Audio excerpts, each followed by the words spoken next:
let me set the talk up by saying that I spend a fair amount of my time as an interim or temporary head of product. So at least in the San Francisco area, I occasionally step in for a quarter or two, depending on how long and how bad, for software companies that have misplaced their VP of product management or for some reason are short one. And a lot of what I do is coaching product managers on how the real world works. And part of that here is many of us are ex-developers, ex-engineers who are very analytical. And so, for instance, we're thinking about our roadmaps in a very detailed way around algorithms and choices and how we're going to trade off all these really complicated things in 16 columns worth of weighting. And that's really useful for a part of your audience, but mostly not. So I wanted to open this up and ask the question of, when you as a product person have a room full of folks who are looking at your roadmap presentation, what is it that they're actually listening for? And then we'll turn that into some sort of organizational advice or some thoughts about how we deal with stakeholders outside of engineering, outside of development, who really want a different thing than we are excited and prepared to deliver. So let's do that. Has been a while, hasn't it? It's nice to see you. I'll catch you later. Good. All right. So jumping ahead, key thoughts here, right? So road mapping is an ongoing process, right? It's never done, and we're always fixing it, right? But it's not just about algorithms. It's really about getting your company lined up behind doing the right thing. A roadmap's no good if nobody agrees with it, and we're not building against it. And it's no good if we're building the wrong thing. So as product folks, it's a challenging job to get both agreement and buy-in to do the right things and push your product where it needs to go. And that involves a lot of people. And so I use the word political, but you know, humanistic might be just fine, right?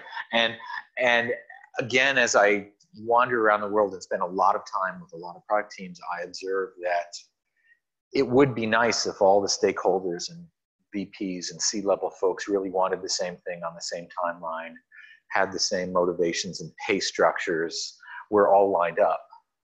It just almost never happens that way. So we're going to deal with a world that's messy, it's ugly, that we've got to do a lot more corralling and pushing and cajoling and reminding, whatever else we have to do to get folks in the right place so that we can get the right things done, right? And so two things I'll pull out. One is I have the idea of an allocation model, which is at the very high level, we can't spend all of our valuable story points or whatever we're measuring, strawberries or engineering weeks or whatever, on new features. It just doesn't work, right? On the other hand, we can't spend all of our valuable story points or whatever we're measuring on retiring tech debt.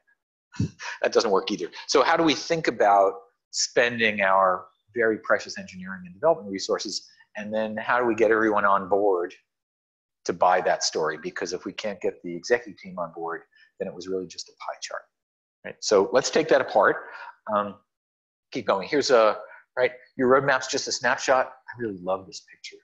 If you're missing it, it's a snapshot of that beach, but at a different time, right? So your roadmap's good until the next time somebody looks at it. Right? Don't get emotionally attached to it. So our goal, of course, is to deliver whole products, not just piece parts, not just a fractional MVP that doesn't work, that nobody wants to pay for, that we've forgotten about and left in the corner, right? It's got to be whole product. It's got to meet real customer needs. We're not going to lie to our customers and convince them to pay us money for something silly, right? And at least on the enterprise side, I'm a B2B guy. They have to pay us for it. Free is good as an entry strategy, but not a long-term strategy, right? I would love to say that we use evidence and judgment and we're fact-based and it's all about the numbers, and that is where we start. By the way, folks on the consumer side are going to have much, much better tools and much, much better data and A/B testing and ability to follow workflows and click streams and all the things. Those of us on the enterprise side, not so much. Go to your sales team and invite them to let you do a bunch of A/B testing on one of their big customers. Not so good, right? And last, we know, at least I hope we know, that your roadmap doesn't satisfy any of your stakeholders completely. And you know, as a group, they're just really hard to get to. right? So we need to think of roadmaps as the current moment, the current negotiation, where it's probably engineering and product on one side and a bunch of stakeholders on the other side, and our current understanding is whatever's in the roadmap. Again, but don't get too religious about it. Don't get too attached. Okay? Good. Let's keep going. Last thing is I see a lot of folks confuse tools or spreadsheets or data or whatever. What do we have here? This is product plan. Choose your favorite product management oriented tool. By the way, I can't recommend that anybody use Jira to manage backlogs. That's just a really bad idea, but do what you will. Right, there's a spreadsheet, whatever you're using, right? These are just places we put our current assumptions about what we're doing. We try not to get too wrapped up in believing those things. That's Steve Johnson, who's been in the game since the 80s along with me, has a sample spreadsheet about how you can rank and order all this stuff, and it's got weightings. And if you believe those weightings, well, see me after class, right? It's a place to start, right? So those are tools. We're never going to sell anybody on a good answer by showing them our tools and explaining how we assign weightings at the top of the spreadsheet. Doesn't work. Okay, so let's get into the quiz part of the program, give away some books. Anybody who saw this post and knows the answers is invited to let somebody else answer first. Okay, so as a product manager, what is it that I want more than anything else when I'm standing in front of a group of folks presenting my roadmap? What do I really want? Anybody? Challenge, sure, no. Agreement, yeah, agreement would be good. To understand you, well, if I'm presenting, I'm not interested in understanding. I'm interested in them understanding, right? Dates, well, that's what they want. I probably don't really want delivery dates. It's a budget, good. So all good answers wasn't the one I'm looking for, so we're gonna keep going. I believe this is what every product manager really wants in her or his heart, right? We really want our audience to love us, to think that we are smart, to admire our roadmap, to tell us it's beautiful, to vote 100% with it, and to let us get on with the job of building whatever it was that was in the roadmap, right? We're hoping for love and appreciation, indeed, right? Don't hold that thought too long because nobody in the audience cares, right? Okay, let's keep going. We'll go for the harder stuff. And here I'm thinking enterprise, but you can pick anything you want. What is it that the enterprise salespeople in your audience want? When? Sure, that's a good answer. Good, let's pass that all the way back if you would, right? So every salesperson in your audience is asking the question of, when am I going to get the specific thing from my specific customer, right? Here's your answer, right? If it's not in there, why isn't it in there, right? So somebody unpack this for me. Why is it that every salesperson is thinking that? Because again, thousands of sales, what should be done? Well, we hope they're going to get, right, they believe they're going to get tons of sales, right? More importantly, they promised, well, maybe they promised, or they don't want to tell us they promised, right? So, but commission, that's exactly right. Commission is exactly right. The way we pay our salespeople, the way we choose them, the way we train them, the way we promote them, if they hit quota and we send them for President's Club in Cancun or wherever they go from here, right? Where they drink a lot and do things I don't know about because I don't get invited, right? Especially enterprise salespeople are hired not to look after the overall good of the company or the total revenue. They're paid to bring in individual deals, red meat, right? And there's always one or two things not in the roadmap which they want for a particular deal, whether it's really going to close it or not. And they are incented and paid and rewarded and applauded for closing those deals, not for letting me say no and having them walk away and be appreciative of how smart I was, right? So it's important to know that most of the salespeople in your audience won't be happy no matter what you present on the screen unless it's all features for all people and they will all arrive on Friday. I don't have that development team, you guys might, but didn't. Okay, good. So let's keep going. Marketing, and I don't know. That seemed like marketing when I was making the slides. Do we know this movie? Right? Guardians of the Universe, the cute, smart talking, wasn't a raccoon, what was he? Anyway, doesn't matter. What does marketing look for when I present my roadmap? Differentiation, sure, that's a really big word. How about something similar? Value, yeah, really good, no.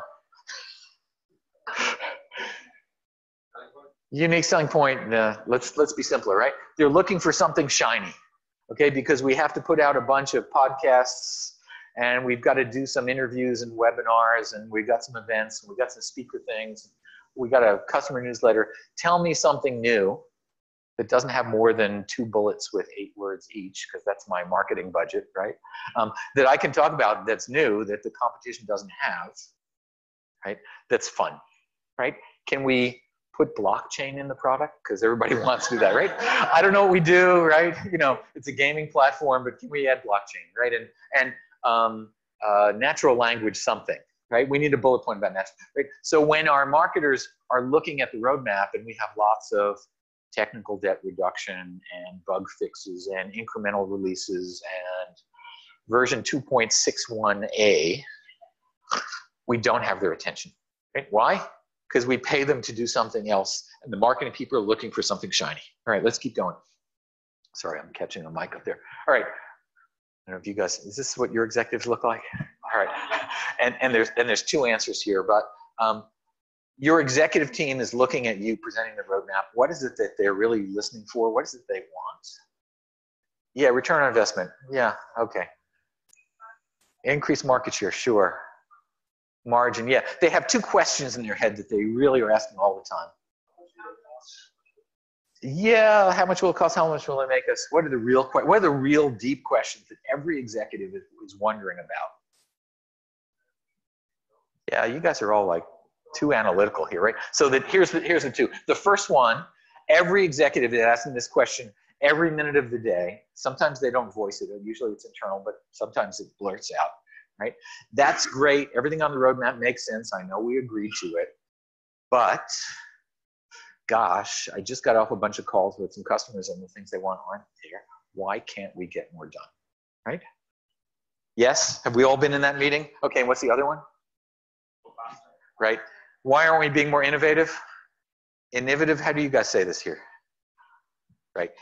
So these are the 2 questions I expect the executives in the room to be thinking about, even though they don't say it, because it's really what's on their minds.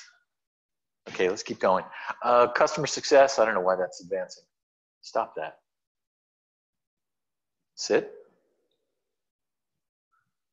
Okay, well, there's your answer. You've seen it. Bad advancer, bad. All right, so when I talk to my customer support folks who really are on the line with real customers, right, these are the things they worry about. They look at our roadmap and they say, yes, but everybody's having an issue with this installer thing, and the workflow is a little clunky, and we're having a lot of dropouts in this part of the funnel, and I'm getting a lot of calls about X and Y, right? And if I gave the full roadmap steering control over to customer support or customer success, we would invest mostly in, right, UX, UI improvements, bug fixes, all of which are really important, right? So finally, we got a group that we're aligned with, but we're really not going to spend all of our money on them, right? Okay, are there any other groups left? I'm hoping. Come on. Yeah, I'm hoping you have a development team. Otherwise, this is a really short talk, right? What does your development team really, really want to hear or see or know when you are reviewing the roadmap with them? Anybody been in a development job? You still go to the meetings. The latest technology stack, sure, but in their hearts, they have a different issue. Why? And tell me more about the why question. What's the why they really have? Does it deliver value? Yeah, pretty close, Glenn. Are we building the right thing? Yes, so the question they really have in their hearts is, are we wasting our time taking direction from you? Right? We know that all developers are smarter than all product managers. And we know this because when we ask them, they tell us, right? And we know that even though they're not very emotional outwardly, they're sort of on group, they're pretty introspective.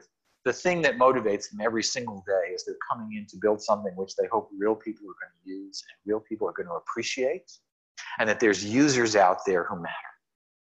And if you don't keep them reminding that there's real users and bring them in on calls and let them sit in on your interviews, and show them the notes and bring the love of real customers through the whole system in your big company to your developers, they'll work someplace else.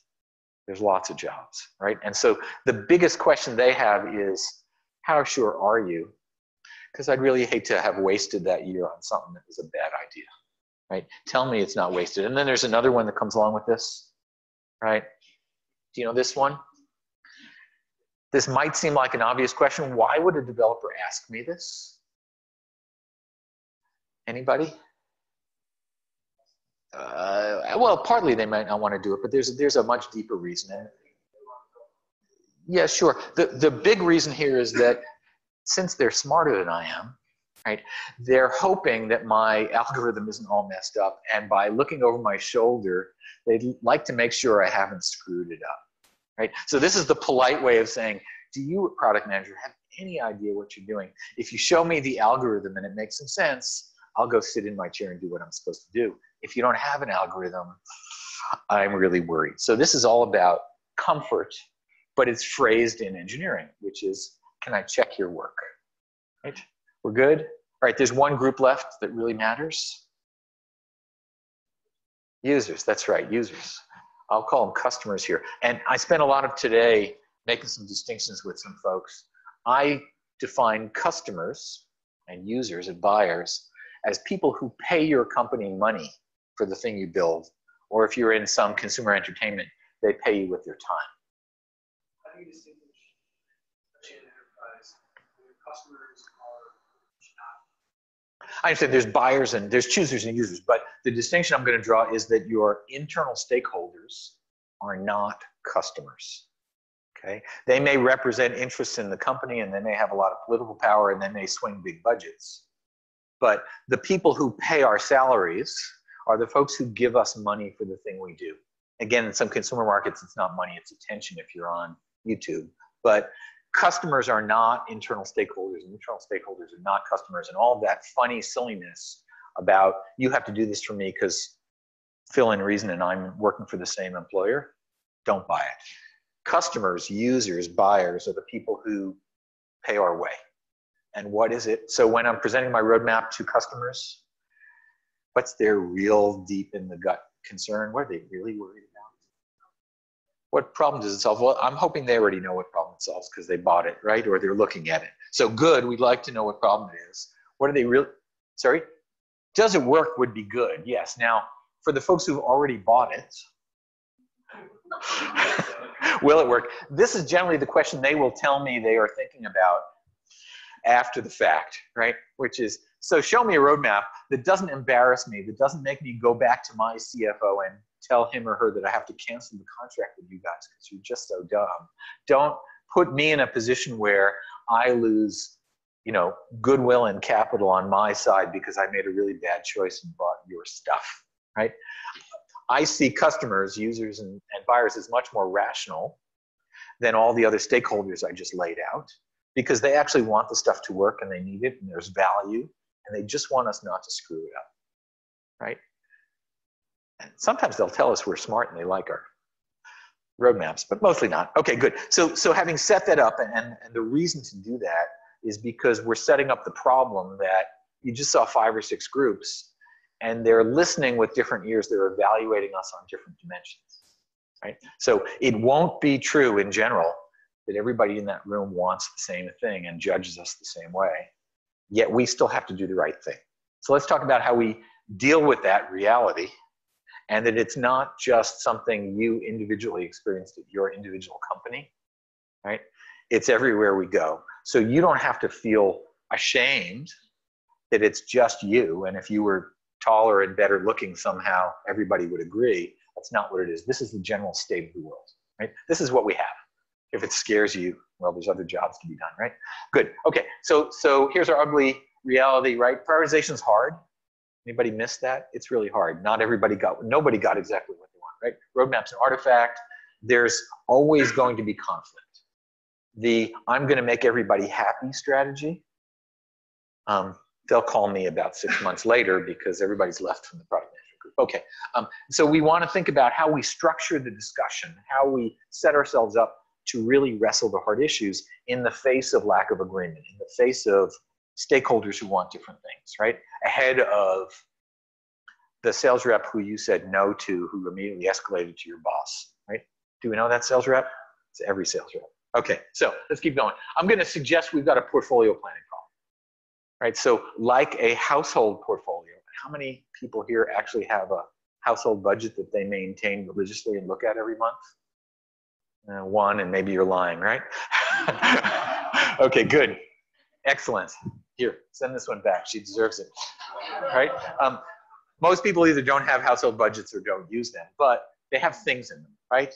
There's limited resources. There's infinite numbers of things we want to spend money on. Some of those things, right? What's that doing here? Okay. Well, there's my joke, and it's just advancing. Okay. Ran food repairs. I put Shamrock Rovers tickets because when I looked at the standings, they were the highest-ranking Dublin team. I'll let somebody who's from far away tell me who's winning, right? But there's a lot of stuff in the spending categories, and they're not alike.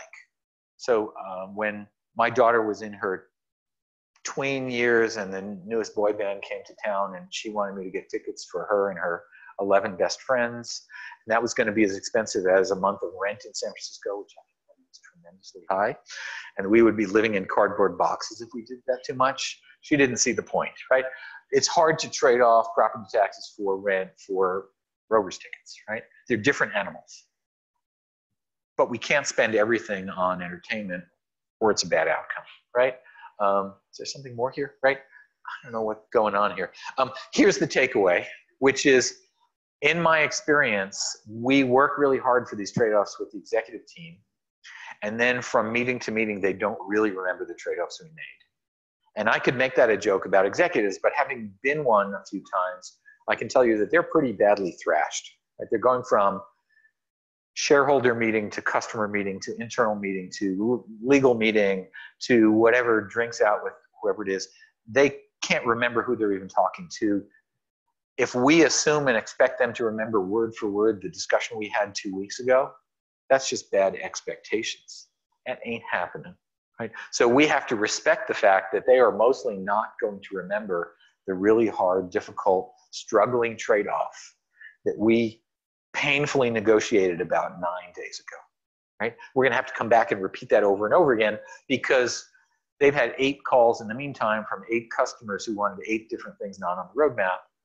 And how hard could they be? They're probably only 10 lines of code. I bet you can slip it into, right? We're agile, you know, next week's sprints, right? Can't you just, right? Any sentence that includes the word just, we know where we're going to end up, okay? So I think of this in buckets, which is we want to have a few buckets for similar kinds of things.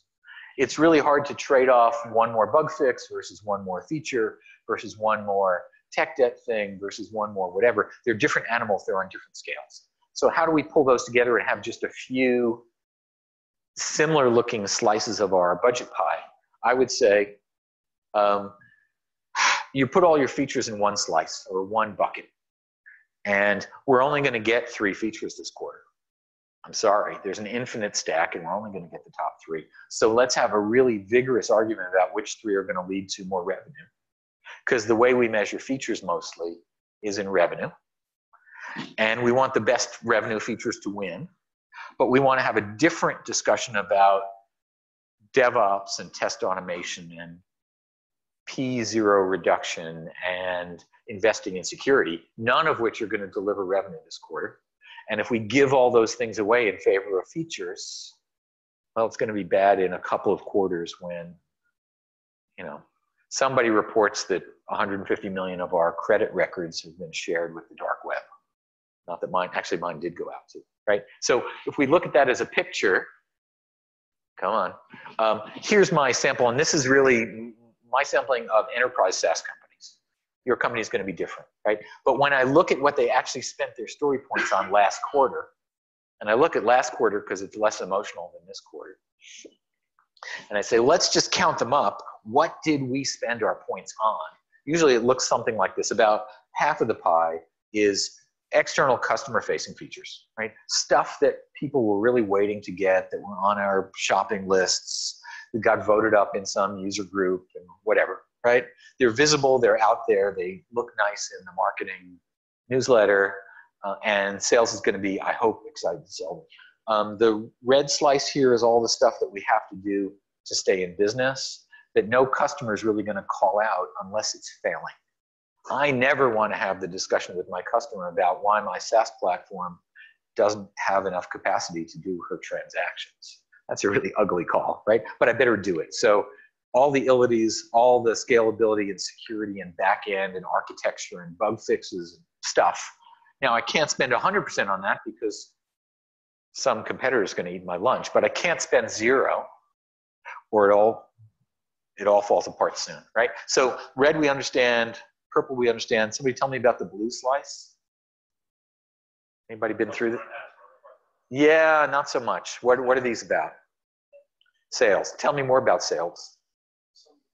That's right. So uniformly in the enterprise selling world, almost every one of your sales teams will promise some things that you don't have, right? But not all of them have big enough deals to make that work. So this is the representation of the maybe 20% that we spent our engineering on for the 5 or 6 deals that were big enough and ugly enough and had enough political support and whatever else convinced the CEO they were important, that we ended up with a bunch of things that we didn't expect to do at the start of the quarter. And so for me, unplanned is arm twisted behind the back. I didn't have it in my plan. We can either not plan for that at all and just take features out, or we can look at reality dead in the face and say, this is what's going to happen. We need to manage the process, right? And by the way, if that 20 becomes 30, we're probably out of business. If that 20 becomes 70, we're in the custom software development business, which is a fine business to be in if you know you're in it. I can't recommend it if you think you're in the mass software business because it's really ugly. And then that lets us have a discussion with the executive team about how in the aggregate, stuff that sales promises adds up to a lot. Because it turns out in the instance, for each of those deals, nobody remembers how big it was and it was all small. Because I don't know if you remember, but the sales team told us it was going to be small.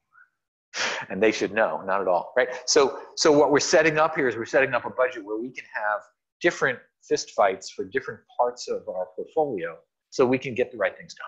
Here we're going to have which of the features that people are going to see are going to make the cut. The red stuff is going to be about how do we keep our platform healthy and not falling apart. Usually there's some things down here that as a product person, I never ever talk about with anybody outside of engineering because it'll just get traded away. But we know they need training and we know they need to be managed and there's hiring, there's stuff, which if we don't do engineering just collapses. So don't call it overhead because then we allocate, right? And up here again is all the creeping crud of it's a huge deal, right? I did a thing with VP of sales years and years ago. This would have been maybe 2003. We're in the network security business. And he was really smart and a good friend of mine. And we had lunch off premise every other week so that we could talk about any issues without having to throw each other under the bus in the executive staff meeting. I guess under the tram here, whatever it is, right? And Stuart Fox, really still a good friend of mine. And I actually gave him, because in America we could do this, I got an empty shell casing from a bullet. And I gave him this thing and I said, Stuart, this is your magic bullet. Every quarter, you are entitled to get 1 engineer week for whatever crazy thing you want for this magic bullet. Right? All you have to do is come to me and give me the bullet and I will give you that thing. Anybody know why I did that? He only had 1, that's exactly right. And so it meant that every sales rep who came to me and said, I need, it's really important, it's big, or it's only 10 lines of code, can you do for me? I got to say, I'd love to help you. But your boss has the magic bullet, and if he thinks your deal is the most important deal of the quarter, I'm willing to do that as long as it fits. But he's on your call every week, and he knows which of you guys are blowing smoke because he's a salesperson and he understands these things. And the other thing that was really important about it, about being a physical token, was Stuart would give me this thing, and I would take it out of his hand and put it in my drawer. So the next week, when he said, gosh, you know, this is what we should use our magic bullet on, he would reach into his drawer. And it wasn't there because he had given it to me. So at the end of the quarter, I would give it back to him. We had a little ceremony. And that let us manage this, manage the specials, manage the crazies in a way that was much more sensible, because he was incented to maximize revenue for the company, not just one deal. He knew what was going on, right? So I was able to get some help here. A lot of organizations, that's not so easy, and you get, well, complicated results, right? But again, the point here is, before we have the fight about what things on your feature list are going to get to the top, you got to figure out how much features get, right? And this is a VP level, C level, leadership level discussion that if you can get buy-in, now we can have sensible discussions. And I can go back to my development team and say, hey, we're going to spend 240 story points this quarter on things to improve your lives. And I'm going to let you guys pick 100 of those points. Choose wisely. Because if you choose stuff that doesn't make our life better, you don't get to do it till next quarter. And so I can get a lot of help over here doing the right things because they're smarter than I am and they know what the smart things are. Good. We all right? We're going to keep rolling? Go. Well, I didn't have him take a bullet because that would imply that I was shooting at him. No, not so much. I think we talked it through. And yeah, so it turns out that you can convince good, smart, rational executives of the value of the roadmap as long as there's no escalation immediately on the table. Okay, so in the week before the next big deal arrives and everybody loses their minds and forgets what they agreed to, we've all got a framework here. But the minute some deal comes in, everybody forgets. And can't we just, and it won't be that hard, and I bet this will fit. And my sales guy tells me that it's something we already do, and whatever, right? It'll open up huge markets for us. And in the moment, you can't negotiate these things. You can only negotiate these with cool heads, right? Well, how up to date is your CV? But again, to do this, you've got to find the moments when we can all be grown-ups around the table and we aren't, you know, what little hair we have left is not on fire. Can't do that. Well, other strategies, but I don't always recommend them. Good. Okay, let's keep going. So reality-based trade-offs. And I use reality-based in the same way that when Agilists talk about velocity, we don't talk about the velocity we would like to have, or the velocity we would have if we had 7 times as many people on the team and they were 4 times as smart and had better tools and worked all night. We talk about the velocity that we had in the last 4 or 5 sprints, because that's what really happened. And if there's lots of interruptions, that got factored in. And if there's lots of meetings, that got factored in. And people are on vacation, right? Reality-based product strategy says we could imagine a perfect world. There's some Voltaire in here somewhere, but I'll let it go, right? We could imagine a perfect world where everything aligned, nothing ever slipped, all customers agreed, right? But we don't live in that world, right? So we want to ask the question, what did we spend our stuff on last quarter? And if it turns out it was 40% on specials and one-offs, okay, that's interesting. What do we do about it? We can bring that forward to the organization and point out that we spent 40% on some crazy one-offs and very few of them brought revenue in. And that might raise some good eyebrows in between escalations because we spent 30% on features, 40% on unplanned. We could have had twice as many features if you guys just had a little self-control. I would never use those words. Okay, right? What was unplanned? What were the interrupts? And I usually frame this as what's our absolute #1 priority in each of those slices for this quarter? What are we not willing to trade away? And I want to have that question answered around the table. So when somebody says, oh yes, we're going to throw the whole roadmap in, everybody in the table should be able to raise their hand and say, yes, but the big upgrade that's going to do the migration, that's going to let us get to the IBM and SAP thing and put a lot of money in our pockets has to ship this quarter. And that's higher priority than your deal for the government of Aruba, right? Whatever. Although we do know you flew there, so maybe that was the reason. Reality-based says we make trade-offs we understand. Okay, let's keep going. So I'm going to tell you that these slices have constituencies, and they're not the same, right? So plan features, sales and marketing executives, everybody who's pushing us for more outbound stuff makes perfect sense, right? I'm going to tell you that engineering and ops and support and customer success and whatever we're calling them are down in that corner, right? Who's in the blue corner? Sales, right? So sales is sometimes playing against its own interest here. But we have to understand who's in the game doing what. This is a few sales teams with a few really big deals. This is all the other sales teams with all of our deals, right? So how do we help get the right folks at the table, understand what we're doing, make good trade-offs, right? And anticipating this discussion is the first step, instead of being surprised every single quarter that we do the same thing, right? Good, let's keep going. Whoops, we lost it. Do we know this, right? I don't fight for the stakeholders, I fight for the users, right? As a product person, the reason I come to work, the reason I get excited to come to work every single day, well, that's not true. On the days that I'm excited, I'm excited because I have users who are getting value and users who love the product and users who share what we can do better without hating me too much, right? And going out in the market and meeting people who are getting their job done because my team has done something great. By the way, I haven't done something great. My team has done something great, as I remember it, right? I fight for the users first. I don't fight for the stakeholders first. Now, admittedly, I've been fired a few times, but as a product person, I think this is really important. Who do you really work for? I think you work for your products in the same way that parents raise children, because they would never grow up to be very tall if we didn't look out for them. Take those sharp knives out of the kitchen and whatever. In the US, you've got to start a university college fund when they're born or they never get to university, right? I have to look after my kids, and I love my products like I love my kids.